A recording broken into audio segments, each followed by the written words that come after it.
Howdy, everybody, and welcome back to Applying Business to Preparedness.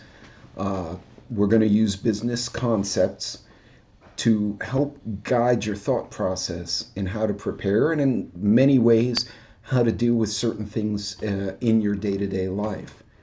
Again, this is all advice based on some business concepts. I encourage everyone to do your own research before taking any steps to utilize these ideas. So this will be the next in the series of Porter's 5 Forces for Business. If you missed the earlier videos, Michael Porter is a business professor affiliated with Harvard University. He proposed many years ago that there are 5 forces that affect any business. In the middle, you see the circle, rivalry among existing competitors. That would be if your business had a competitor down the street or in the same town. The 4 external forces around you would be threat of new entrants, the bargaining power of buyers, the threat of substitute products or services, and the bargaining power of the suppliers. These are all external forces that the business market in your area would have to battle. So how does this apply to preparedness? Well, we're going to cover today's subtopic, new entrants, or the threat of external parties, which will be that topic on the top of the circle. The threat of new entrants is a danger of external entities into your community or area where you live, or your bug out location, or your homestead. So how are we going to define these new entrants or the external parties? So in this case, it would be anyone not already in your area, assuming you kind of know the area you live in or the bug out location you're retreating to, if you have such a location. Now in business, it's typically when a new company enters the market. A good example, when Tesla jumped into the automotive industry, it completely disrupted Ford, GM, and Toyota by setting a new standard for electric cars. Now they're making electric cars to try to compete. Another example, an even more profound one, is the iPhone versus the old Nokia and BlackBerry. BlackBerry was the business phone for many years, and they're essentially off the grid because of iPhone and subsequently Samsung and other competitors. But iPhone was the first one that came in with that format of phone and completely disrupted the cellular phone market. But for preparedness, what does that mean? Well, we're going to break them into groups. There are different types of external parties or quote-unquote new entrants. The first set is refugees.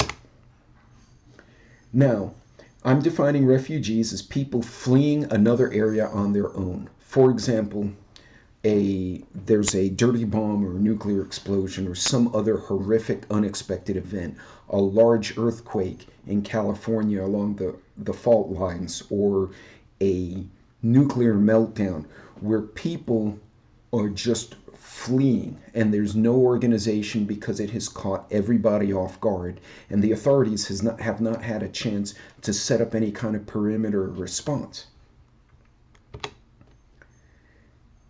The second group is evacuees.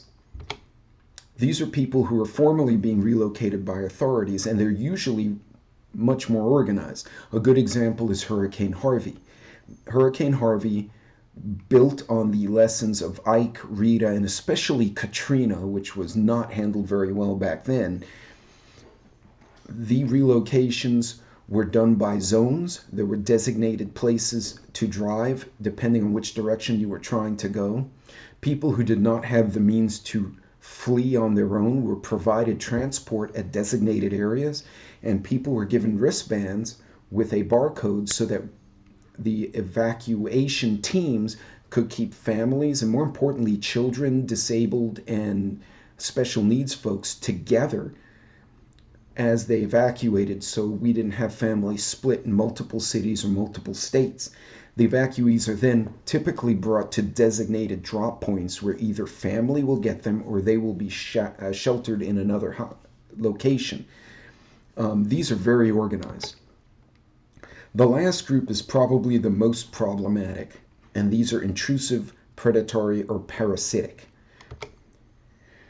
They can be organized. This would include groups of marauders, gangs, cartels, a rogue militia, even, whether it's an informal civilian militia or a military unit that has gone off the grid.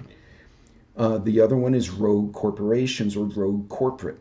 A good hypothetical example of that is the movie series Jericho, where a rogue corporate entity actually causes a lot of problems for towns in that state. The other type are very disorganized. These would be more opportunistic. Thieves, vandals, rapists. They are looking for items of opportunity and then they're moving on. These are much easier to deal with but harder to notice because they tend to blend in better. Whereas a motorcycle gang or a convoy of militants driving into your town is very obvious, but they're much harder to deal with. How do you address new entrants? So what do businesses do? Well, one, they can restructure their organization to address challenges. They can increase their output to be able to reduce their price against the other company. They can make long-term agreements with suppliers to make sure that they have the material they need so they can always crank out their product. They can, in some cases, outright purchase the company that supplies them their subcategory of equipment so that they've basically blocked it. For instance, a company buying a diesel engine maker so they don't have to buy from the open market. They just purchase the manufacturer.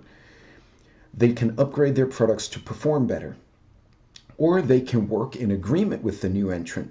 If the new entrant has a version of the product that the first company doesn't have, they can even form a partnership, a joint venture, which could be lucrative for both. So how does this apply to preparedness? Well, you can reorganize to address the same situation. If you have a group of citizens who can be sworn in as medical officers, or to be sworn in as reserve police, or even a response team to a gang, people who can be or are willing to be or are already trained but may not be wearing a badge or uniform at this moment, you can organize accordingly. You can organize medical teams in case there's outbreaks or injuries.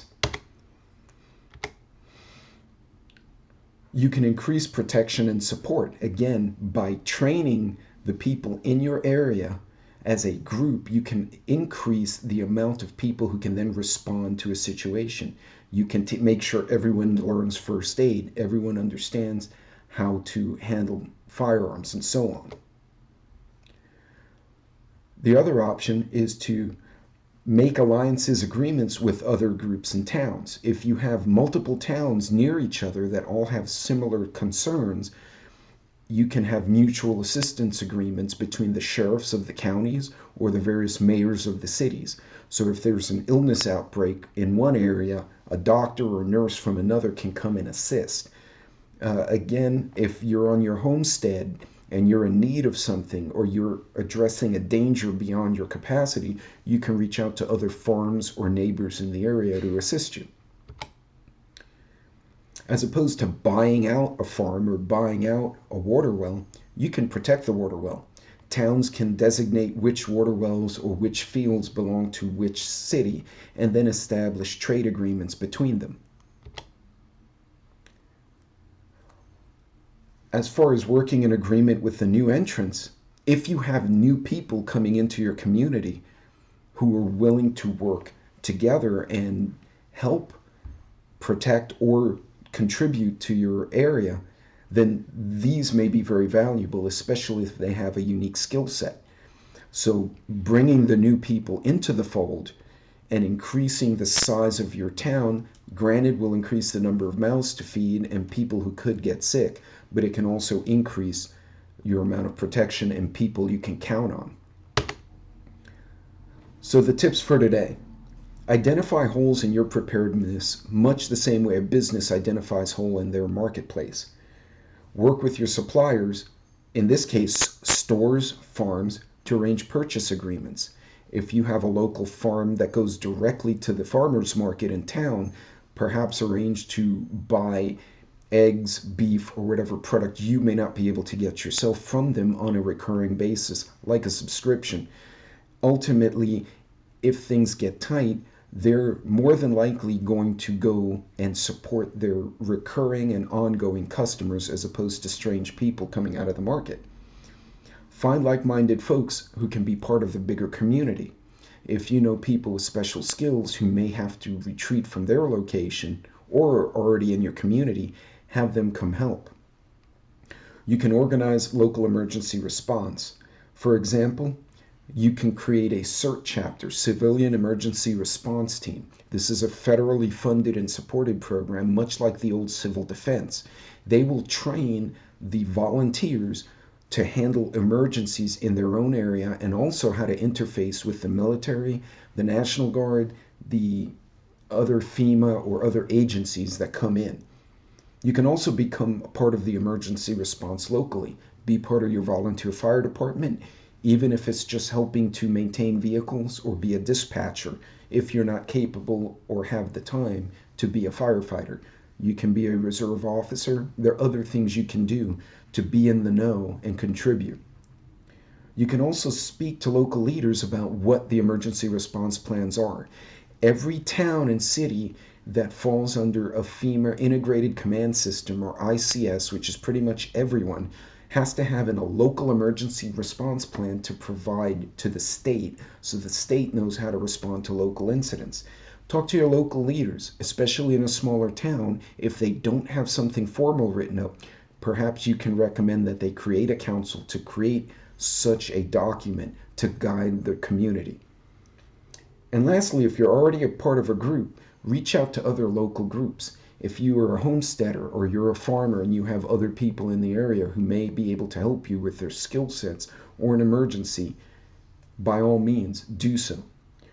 And final note, it's always good to know what the local level leadership plans. It can guide your decisions.